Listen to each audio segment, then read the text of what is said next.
మొత్తానికి train ఎక్కేసాం, start అయింది.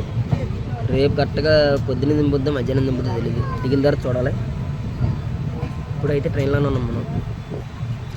Food కూడా తినలేదండి, కరెక్ట్గా 7:30కి వచ్చింది. ఎన్నింటిలోకి ఇస్తాను ఎన్నింటి తింటాను నేను. నైట్ రూమ్ తీసుకుని మొన్నట్లాగా బెడ్స్ తీసుకుని అదే ప్లేస్లో పడుకున్నాను అనమాట. 12 అయింది.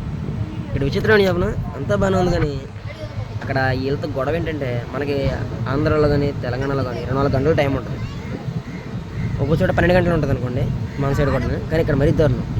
మీరు నైట్ 12ంటికి వెళ్ళినా సేమ్ పొద్దున్న 10ంటికల్లా చెక్అవుట్ చేసేయాలి. మళ్ళీ ఒకవేళ మీరు మధ్యాహ్నం వెళ్ళినా కొన్ని 3 గంటల ముందు వెళ్ళినా పొద్దున్న కరెక్ట్గా 10ంటికే చెక్అవుట్ చేసేయాలి. మరి దారుణం దారుణం. మనీ బాగా అయిపోతుంది, మనీ అయిపోతుంది. ఇంకోటి ఏంటంటే ఇక్కడ అంత బాగానే ఉంది, అదొకటే మైనస్ పాయింట్. రూమ్స్కి 24 అవర్స్ అవ్వలేదు, 12 అవర్స్ అవ్వాలి. మరీ దారుణంగా